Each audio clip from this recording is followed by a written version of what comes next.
Today's show is sponsored by the ABV Barrel Shop. The ABV Barrel Shop is located in the St. Louis metro community of Arnold, Missouri. The ABV Barrel Shop is focused on one thing, single barrels. Best of all, you can try before you buy. Head over to abvbarrelshop.com to sign up for their email and text distribution so you know what they have in stock, what classes are coming up, and who from the industry may be coming in to visit. The ABV Barrel Shop. It's where single barrels live. We are also sponsored by the Bar to Go. The Bar to Go offers traveling minibars that are no bigger than a small purse or toiletry bag. Best of all, they are fully customizable so you can create the perfect piece that is unique for you. If you own your own business, what a fun and unique way to promote what you do. Check them out online at thebar2go.com. That is the number 2 in the Bar to Go. If you have wholesale questions, call my friend Isabel Clark at 504-481-1297. Finally, we are sponsored by the Neely Family Distillery. NFD is a family-owned business that keeps ringing up awards in the spirits world. Head to Sparta, Kentucky to experience the family history, award-winning spirits, and meet the Neely family. Check them out online at neelyfamilydistillery.com. Now, on to the show. Let's drink!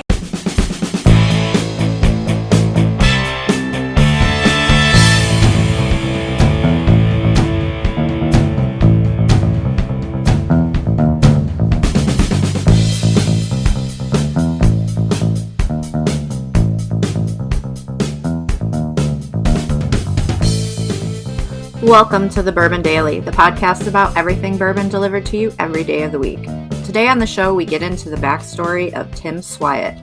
Like, who is this dude? My name is Maze.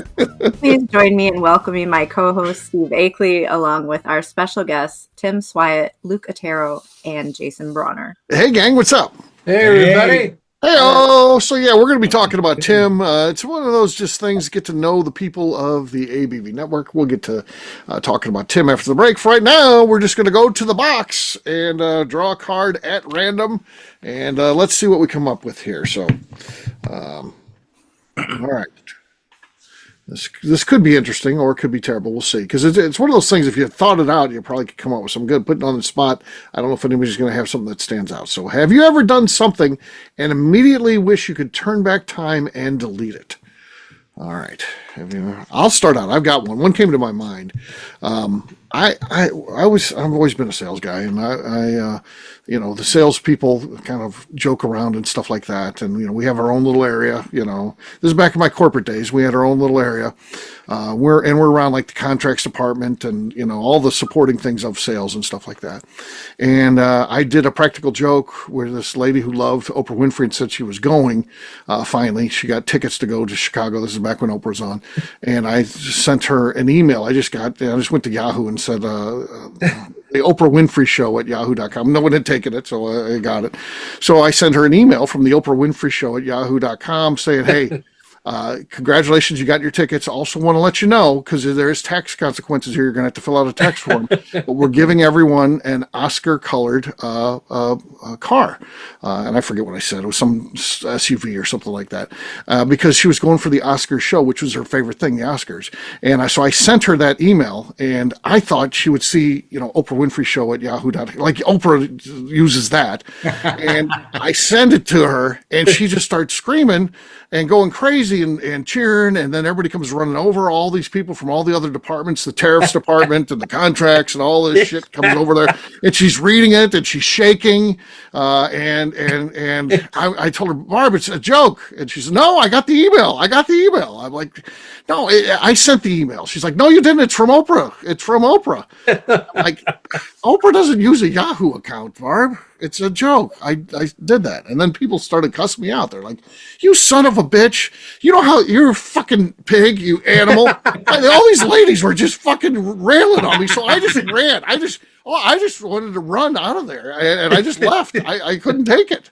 But I wish I could have taken that email back. I do. It was a good joke. But it didn't work out how I thought it was going to work out. It didn't work the way I anticipated it. So, yeah. Wow. I mean, I don't think any of the rest of us have done anything that bad. Yeah, that's a good one. Yeah, that's gonna be hard to top. Well, it's Well, I regretted immediately the 17 times that I've been arrested. I mean, it was Every time, just immediate. Unbelievable. Yeah, so. Yeah, I That's see not that because I your watch story. those videos. People always be like, arrest me. And then, okay, put your hands behind your back. And they start crying. No. So everyone talks tough, but when it's really happening, they don't seem to like it. I've noticed. They don't like getting arrested. Well, I was a sovereign citizen. Well, did you have your paperwork on you? had my paperwork, and he wasn't going for it. Yeah. Never been tased, though. I haven't pushed him that far. I haven't been tased. Tase him. Mr. Sparky. Yeah, Mr. Sparky. Yeah, get out, Mr. Sparky. Justine, you ever do anything that you instantly regretted? 40th birthday party. No, I didn't regret that. I mean, I felt like shit for a few days, but I didn't regret it. Okay, all right. I maybe would have paced myself a little better, but I wouldn't. Sure. Maybe you didn't have to go so far as to have to sleep on a bathroom floor. I mean, I only slept for like a couple hours, and then I rallied. But then by the time I got up and went back into the living room, everybody else was going to bed. okay. So that didn't really work out for You're me. boot and rally. You're ready to go. Yeah. You're 40 now. The only thing that comes to mind is like when I was in 5th grade and Okay. playing basketball, and I got turned around on the court and I scored for the other team. Good one. Hit rewind. Yeah. I mean, that's the only thing I can think of. Were they like high fiving you, your opponents? Were they? Yeah, because that's a kind of a dick move, but that's the kind of shit you do. That's Not what in 5th happens. grade. Not Okay. 5th grade girls. Not 5th fifth grade grade. boys, maybe. Okay. 5th grade girls don't. Okay, they didn't do that. They all started No. crying. They're like, "Oh, I feel Yeah. bad for her." Yeah. Okay. 8th grade girls probably would have been brutal, but 5th grade girls, we're still nice in the 5th grade. Okay. Well, that was a good story, actually. That was a good one. I could see where you'd instantly regret that. Well, so, all right, Luke, how about you? Anything you've done? Yeah. So, my mothership is Otero Consulting, and at the state capitol, we were in the middle of a legislative session, and I have the tendency to wander into a vacant office and pick up the phone. And if there's a lobbyist that I do not want to be in a particular committee room, I'll have him page to somebody's room. And I just picked a random room number, and unfortunately, it was the chief clerk of the Senate, and they found out it was me, and I said, "Oh shit! I'm sorry. I was trying to page somebody else." But anyway, that person went, and then they figured it out. It was me because they know I do that every now and then, and Right. so I wish I could have just, because you need the chief clerk. I mean, she's Yeah. the one that gives you access in and out of Oh. downstairs. So Yeah, that was a bad move, Luke. that was a bad move. Yeah, that was a Yeah. bad move. Okay. All right. So good thing she retired. So- Okay. She carried that with her the rest of her career. Yeah, She's like, she could have. She could this have really. Otero guy. Yeah. Yeah, exactly. So. All right. Tim, how about you? Anything? Yeah, this will go tie into the backstory of Tim Swiat as well. So this is freshman year of college, Friday night. The general we're dating, just starting to date at this time. She Okay. has an analytical chemistry lab on Friday night that ends at 9:00 for some reason. So of course, me and her roommates down a couple 6-packs of Jack Daniel wine coolers, Bartles and James wine coolers, and then we get into the handle of vodka of 22 double shots of grape juice and vodka. And then by the time Diane walks in and she gets in, she's like, "What the hell? All the booze is gone." I said, "Oh, no, there's not. There's a 40 of Rolling Rock beer," as I crack open and drink that too. So the real regret was not going to the party that night, or it's coming back and then being thrown up into the loft of the bed up there. And this is in college at the time. My folks in the 90s will appreciate this, with the plastic stars that would glow in the dark on the ceiling. Uh-huh. So this was those stars were about maybe 4 feet from my face, tops. And with the room spinning, that made it even worse. So my big regret was I should have aimed for the garbage can and not puked in the bed. Oh, so you just, You should have slept on. I could have made that garbage can from 6 feet above. yeah. Wow. I could have made the garbage can, I know for sure, but no, I puked in the bed. And she didn't kick me out. We got hammered the next night as well. Really? So, She must have really liked you. She must have. Yeah. Like, oh, yeah. this white guy. That was a he's that was even a badge vomiting of in honor. bed. Yeah. Jeez.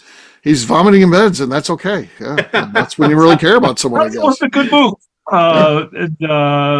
Yes, I remember waking up in a beanbag on the floor someplace, and then oh, it was awful, awful feeling at about 4 o'clock in the afternoon. And what do you do when you're trying to kill a hangover? Is you start drinking again. So Yeah, yeah. What was the name of the dude whose beanbag you woke up in? that's a good question. His name was Steve. It was a bright fluorescent yellow, maybe mustard color, big ass beanbag chair. Beanbag chair. Okay. To be more clear about, yes, a beanbag chair. Good catch, Steve. Oh yeah, yeah. We used to have beanbag chairs when I was a kid. But I was young in like the 70s. So yeah, that was part of the decor of our room. So yeah, we had a bed, a desk, and a beanbag chair. That's what you were granted as you were growing up Akeley. So there you go. I had a beanbag chair when I was little. My brother had one too. His was blue, mine was green. And our parents owned a lime green van that had flames down the side. And flames! So the inside was carpeted, but there was no seats in the back. So anytime we would go somewhere, my parents would put our beanbag chairs in the back of the van, and that's where my brother and I would sit in our beanbag chairs. Justine, that's the definition of a... It's the definition of a shag and wagon. You understand that, right? Yeah, I mean... that's the Scooby-Doo wagon. Yeah. Well, in case you were in a wreck, the beanbag would act like a, sure. Like an airbag. It's like an airbag for you. Yeah. That's how we did shit back then. Yeah. I'm still alive. I mean, no one was buckled up when we were kids. Nobody. No. Yes. The only seatbelt was Dad's hand stretching across your chest as he's breaking hard. Yeah. So riding in the back of pickup trucks. Yeah. That happened a lot. So fine. Yeah. All right. On that note, guess what, gang? It's time to drink. What is everyone drinking? Let's start with Mr. Swiat. I feel like this is going to break his bad luck streak. Yes, good luck. This will be a bottle of Righteous Road Grey Rider straight rye whiskey. Grey Rider. All right. Swiat on the set. Nothing there.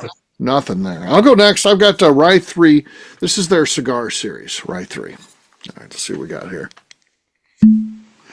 Nice. It was pleasant. It definitely didn't hurt the ears, though. There's plenty of potential to outdo what I just did there. But we'll see what you guys do. We'll have Luke go next. Luke, all right. I've got a well-loved bottle of Bombergers. I don't expect much, but you never know. No, not enough. Nope.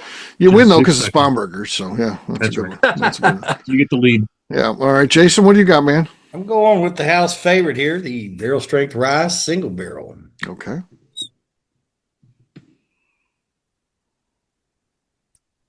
No. Nothing there.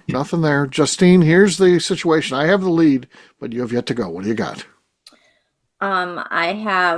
I'm getting down to the last of my MB Roland selected by Jackie Zykan. Okay. So not much left. Gonna cry when it's gone.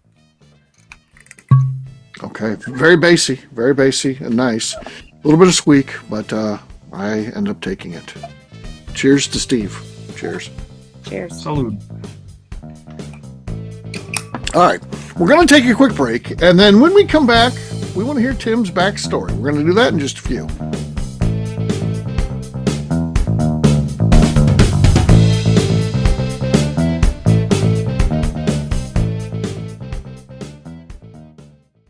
Okay, let's talk about the people that make these shows happen.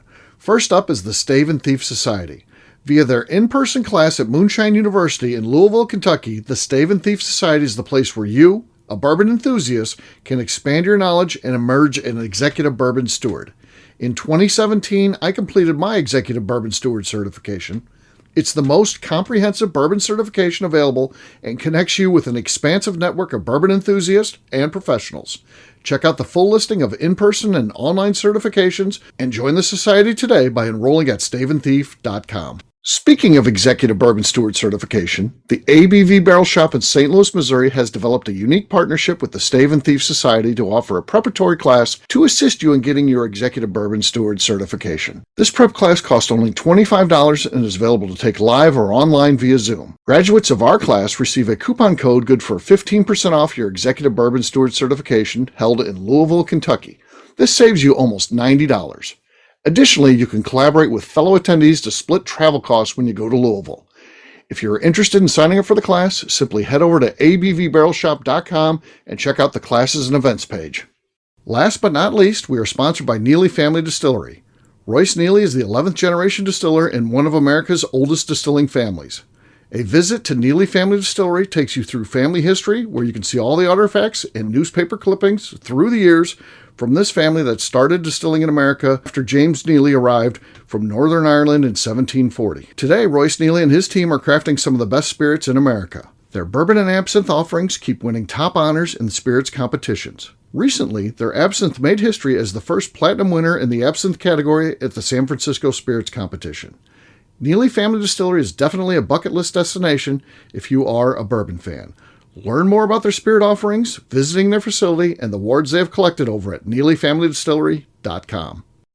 And now, back to the show.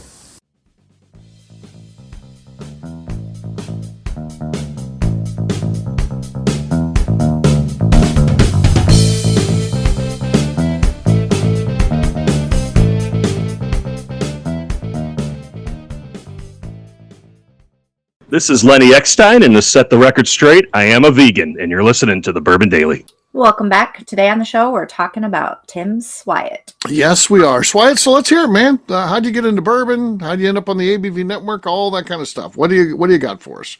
And then we'll ask questions once we turn over the floor to you and you've said what you're going to say.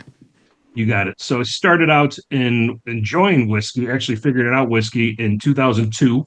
Okay. I was just starting business traveling, doing business traveling for a while. Started in about 2021 or 2001.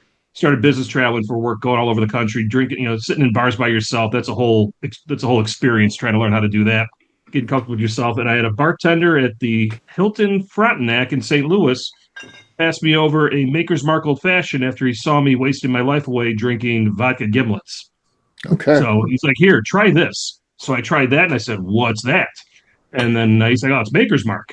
So I went right online, became an ambassador, and then went down to the Bourbon Trail in 2007, when my brother and I, when our first barrel was up, to do the whole Maker's Ambassador thing, and did the Bourbon Trail for the first time there when it was just starting out. And then still drinking whiskey, started subscribing to magazines, reading. I like to read and get to know the process behind this stuff and the people behind this stuff. And this is where I'll never forget that first Bourbon Trail visit in 2007. We show up at Buffalo Trace at 9 a.m. and Freddie Johnson's our tour guide. We go over to Four Roses and Al Young's our tour guide. Then we end up at Woodford Reserve, did the Woodford Reserve thing, had lunch there when they had the little... Chris Morris was his tour guide. Yeah, exactly. Chris Morris was there, just waving hi at everybody. And then show up at Wild Turkey, and shit you not, we show up. The last tour's already walked up. It was the old shed, the old house that was on the side next to the parking lot across from the distillery. Yeah. And sitting in the rocking chairs is Jimmy and Eddie, waiting for their slice of bourbon cake and their Turkey 101 that they enjoyed after every afternoon and close out the day. And we had a personal tour from Jimmy and Eddie for our final tour of the day. There you go. Had no idea what was going on and how important that was. Especially Al Young. And I know we knew Jimmy Russell, we knew of Eddie at the time.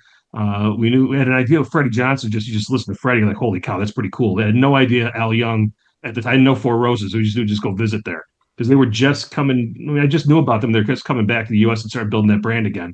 So that was interesting to see that. And then I've been to the Bourbon Trail multiple times.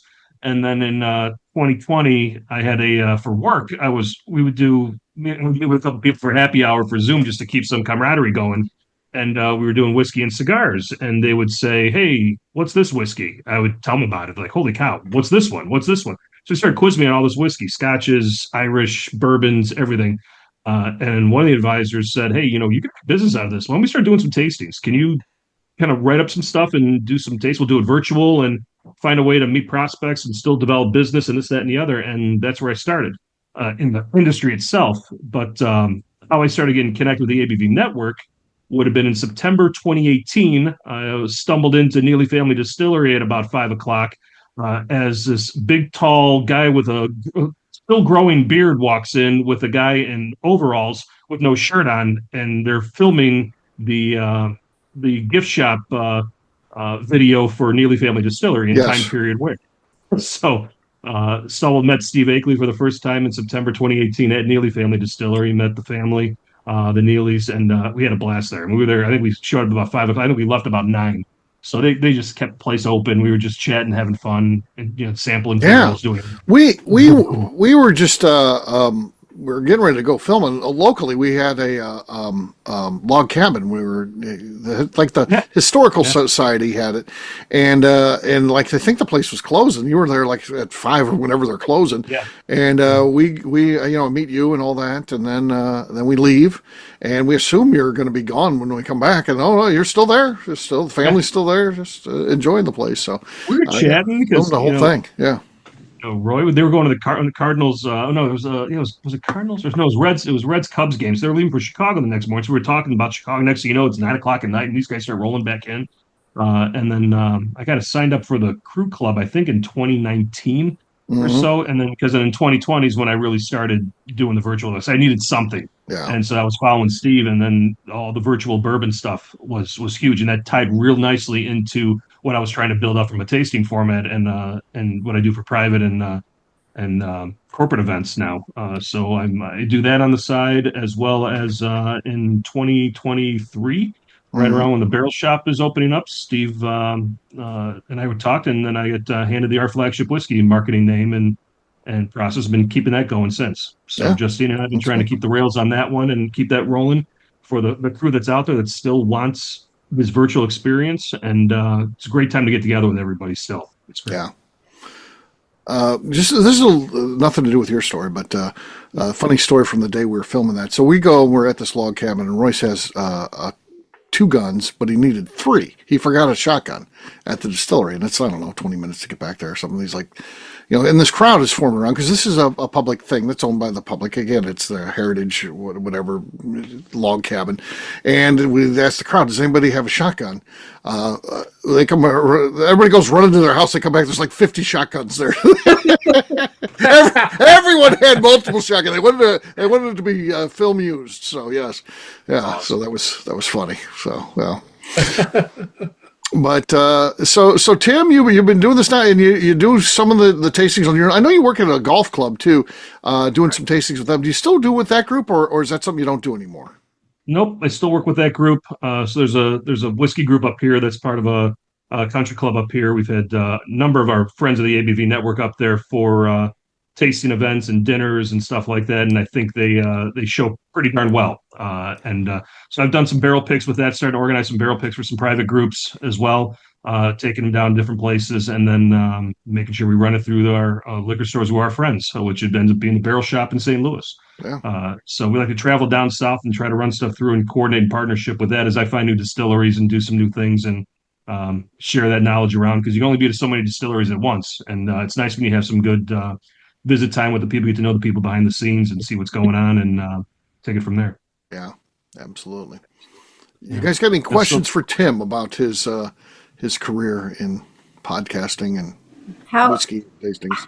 How does the general feel about your whiskey business? All of your adventures, because I know she's been on a few, and I love hanging out with her.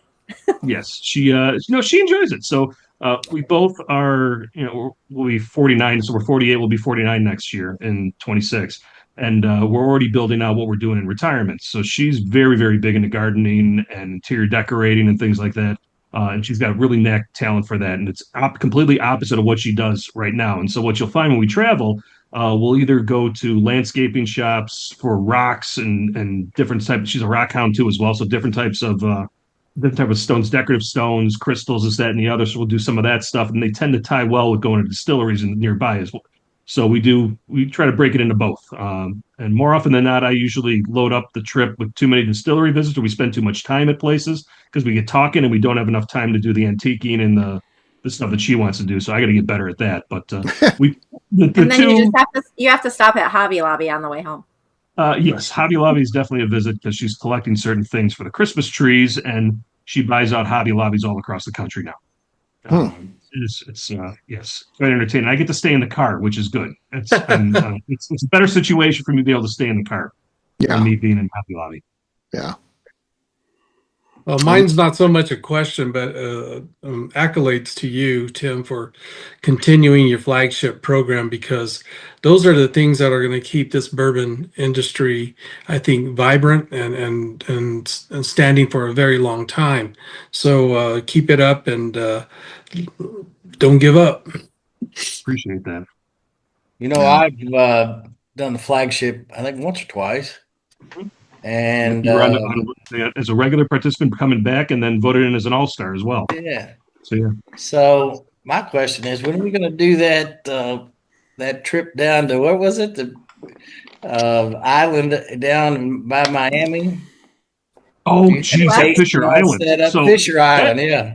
Yeah, no, I'll say it. So that was something. So the unfortunate part of my job that pays all the bills, I'm not allowed to do what I have a passion for that, for anything associated with that business. So as a result, I have to bring in other people. So I had an advisor that has a place on Fisher Island. If you're not familiar with Fisher Island, it's the most expensive zip code in America and pretty much almost across the world. And they were interested in doing a tasting and wanted to get somebody in there that was unique and eclectic and somebody going. So we're getting Bronner. We had tickets booked and everything like that. And then there was a whole political thing that broke up with the board of directors and everything. So nobody was going to show up to any events. None of the residents were talking to each other. So really first world 1% problems. So we got to get that back on the schedule because I was looking forward to that one too. Yeah, I was looking forward to that. Yeah. And we actually distribute in Florida now. So yeah. That would have been. That was right in the cusp. We were just ready to come online with Florida and trying to figure out something to do there. But yeah, we got to get that back online again. That's right. Sound like a fun trip, but put me in, Coach. Yeah. All right. And Justine, you want to know anything about Tim? Any Tim questions? I already asked the question. Oh, you don't have to get salty. I mean, come on. Jeez. Already going off script on things and everything. Jeez. Yeah. Oh, yeah. I know. Like, I've tried to ad-lib things. I get freelancing. Freelancing. That if I don't. Just close out with one thing. I will tell you that the connection with the Stave and Thief Society. So I became the first level in 2019 is when I first came on there, but then an executive bourbon steward in 2021, and that team down there could not be more helpful. And I do trainings on that too as well. It's fun getting people in who know a lot about bourbon, and you see their eyes open up in that whole program. But the Stave and Thief Society has been a tremendous partner with a lot of the stuff that I do, and bringing more people in to want that next level up. And I know the Barrel Shop, you guys do a great job with that too as well. Training new stewards, getting ready to go over to take the test and go through the program. But yeah, if anybody listens, haven't done any of that program yet, you got to do it. If you're interested in this industry, get involved with those folks. Yeah. Do what you got to do on that. They're just tremendous, great knowledge, and they're always a resource for you, which is fun from a consumer perspective. We're trying to get people engaged, and this has just been a conscious effort to not only try to get them to get it, but now we're going to start networking. We're going to start doing events at the shop just for bourbon stewards. The first one we're doing is actually next week. It's going to be a Christmas party just for the people who have attained their executive bourbon steward. And I think join virtually. I was going to say sure. Sure. Can you make it a Zoom event? We'll make it a Zoom event, and you can watch us. And please, Justine, when you see someone fall off a stool, let them know that ends the event. That's the indicator that the party's over. Yeah, that's the subtle reminder. It'd be tough to sleep on the floor back in that bathroom, Steve. Exactly. So Yeah. That raccoon, we got to get him there. All right. Yes, the drop raccoon. Yep. All right. Well, You could maybe get the one that's in the dumpster behind there. there is a raccoon in the dumpster behind us. That yeah. There's also a crazy squirrel too. So yeah. So Just put a little bowl of whiskey out there for them and see what happens. See what happens. the raccoons Shoot 'em. are mean, Shoot but the they don't go squirrel. towards you. The squirrels jump at you for some reason. So yeah. Like that. No. But you said I don't- Darren out there. Yeah. You haven't made it at our store till you throw some garbage in there and a squirrel jumps straight out at you. That's the worst. I did it first. I was screaming back there, and Jim was like, "You idiot! God, it's embarrassing." And then, like 2 days later, I hear him, "Oh!" I haven't met the squirrel. I've met the raccoon, but not. Oh, have you? Yeah. So the squirrel's terrifying because they come at you. So, all right. Well, we'll wrap this one up as we always do by talking about where people can find us. Tim, we'll start with you. Where can people find you? You can find me on Instagram at SwyGuy2112 and on YouTube at our flagship whiskey. All right, Luke. You can find me on LinkedIn, and you can find Santa Fe Boutique Wines on Instagram. All right, Jason. I'm on Instagram as the Bluegrass Bourbon Baron, and then you can find Buzzard's Roost and Bourbon's Bistro on all the platforms. Okay, Justine. You can find me on Instagram at JA_Maze. All right, for me, I'm an easy guy to find. I'm at Steve Akeley, Twitter, Instagram, or Facebook. I've got a website, steveakeley.com. We've also got a company website. That thing's going to be abvnetwork.com. Check it out. Everything that we do is out there. Also, come by and see me at the ABV Barrel Shop. It's the place where you can try before you buy. We're online, abvbarrelshop.com. Justine, anything else to say before we get out of here? I just want to remind the audience to please give us a 5-star review. That includes comments. It helps new people find the show, which is very important to us. Also, if you like what we're doing, please visit our Patreon page at patreon.com/the Network. All right, great job today, gang. For our audience, we'll have a brand new show for you tomorrow. Looking forward to that. Until then, take care, everybody. See ya. Yeah, everyone. Bye now. See you later. Peace.